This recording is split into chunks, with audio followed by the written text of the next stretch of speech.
guys, welcome back to another episode of Teach Better with Ben. In this episode, we're going to talk about the things that I wish I would have known my first year teaching. If you like the content in this video, please make sure you hit the like button, subscribe, and comment down below with something you're maybe struggling with or something that you have been successful with in the past. Let's get right into this one, guys.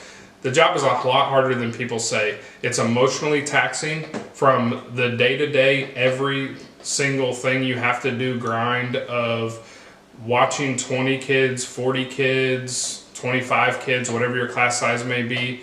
You have to make sure that you have control of the room, and you have to make sure that every single decision you make is for the betterment of the student. Nobody ever tells you this going from college or into your first day of teaching, or maybe they did tell you, but you really didn't understand it until you actually got in there. I wish I would have known my first year teaching how emotionally taxing it is.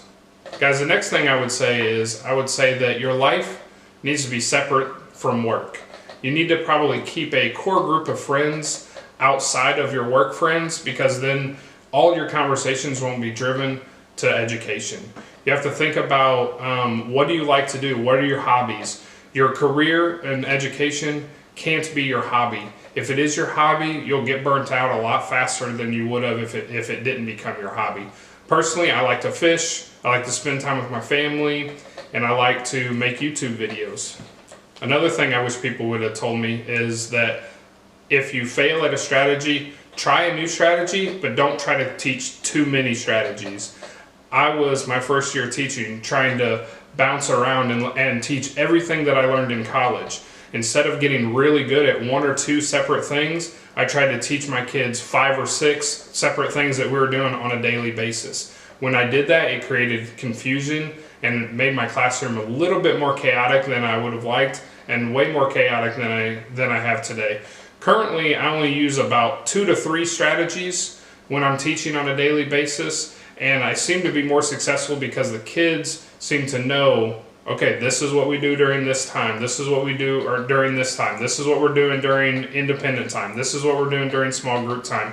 Because of that, I feel like I've been a little bit more successful than I was in the past. My next point is that you need to learn from others. When I say others, I mean other teachers, administrators, other people in the building that have spent time with children other than their own children.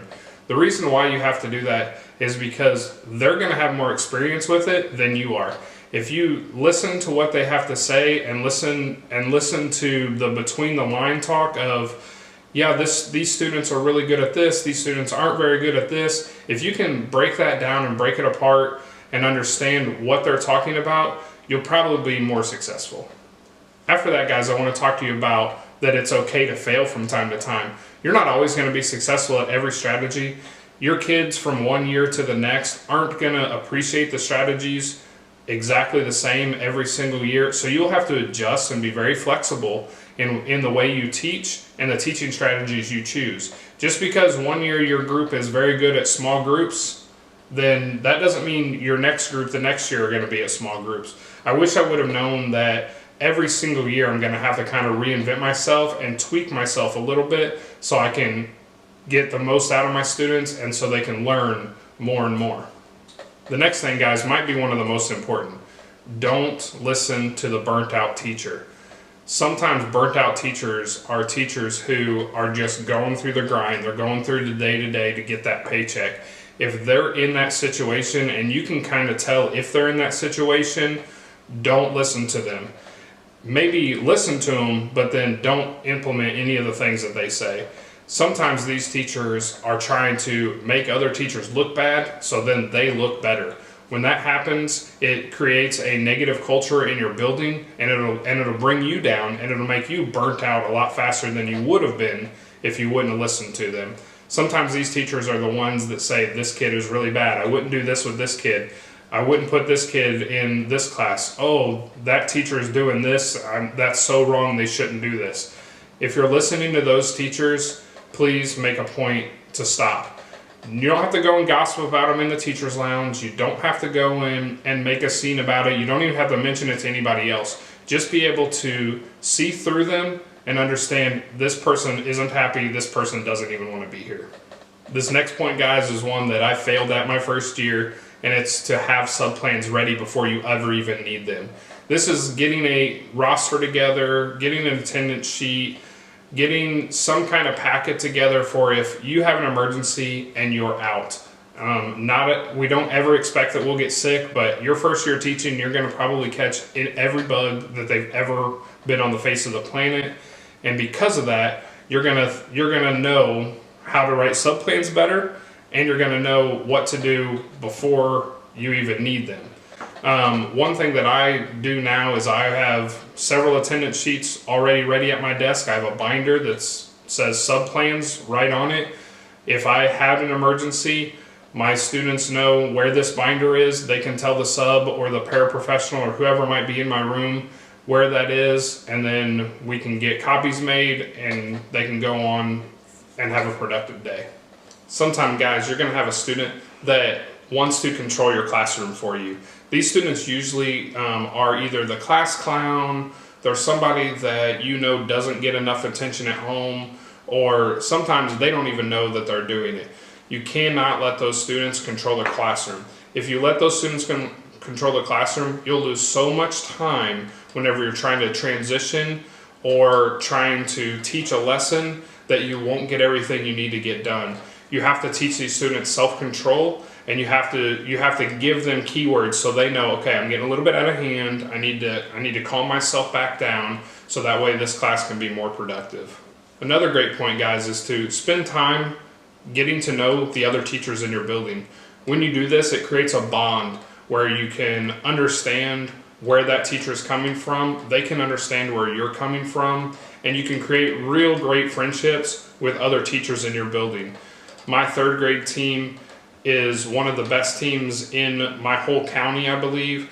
I love them dearly. I would do anything for them personally or professionally, and whenever you have that bond with other teachers, on a day that you're sick or that your daughter gets head lice and you have to stay home from school and treat it, you can send an email to your teachers and they will go ahead and print out new lesson plans for you, get copies made, and take care of you, and they'll say it was no problem.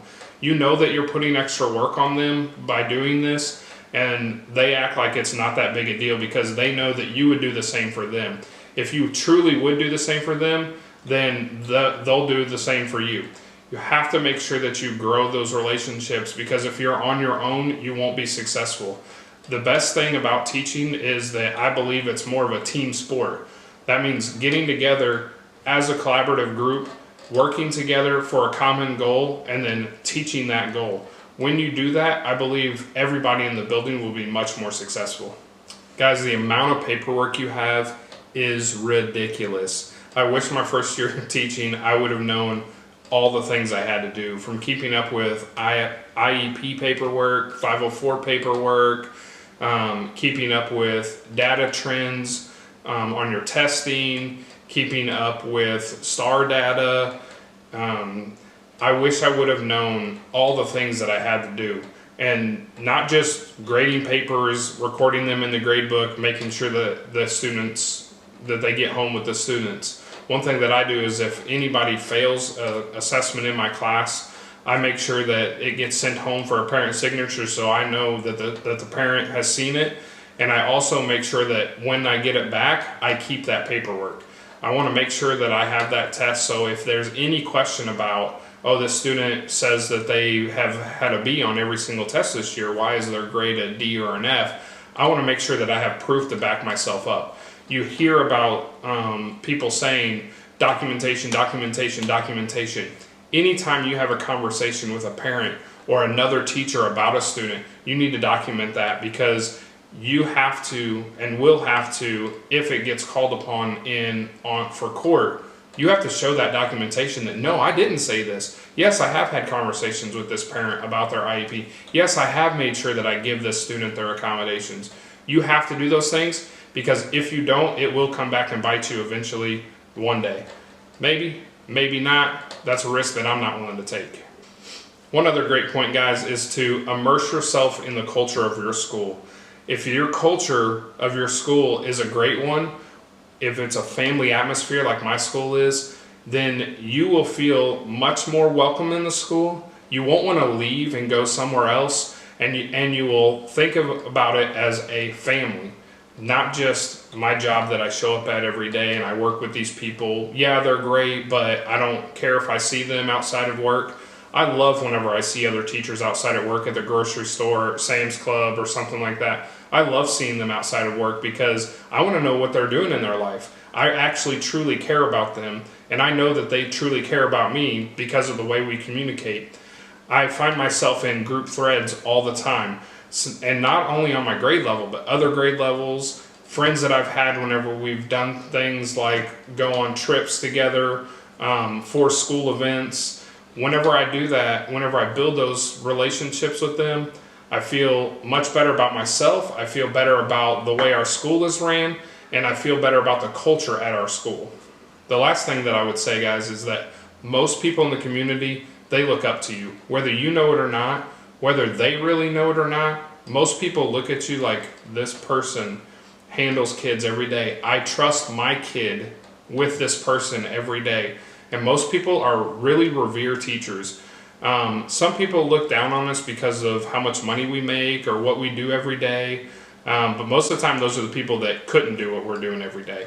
So make sure that you understand that when you are in a community, most people look up to you. Whenever people introduce you to other people, if they know you're a teacher, that's one of the first things they say. They say that because they look up to you. Oh, this is Mr. Watson. He's a teacher at so-and-so school. That's important to know whenever you're having a conversation with somebody, because that tells you that they look up to you. Y'all, that concludes this video. Thank you again for watching this episode of Teach Better with Ben. I really appreciate everything you've done for me thus far. If you like the content, please hit like, please hit that subscribe button, and make sure you hit that notification bell so that way you get notified every time I upload a new video. Again, thank you so much for your support. I really appreciate everything everybody's done for me, and keep looking out. This was dumb though. Look, I put, leave your work life at home. You don't want to do that. And you'll have to spend more than just your regular 9 to 5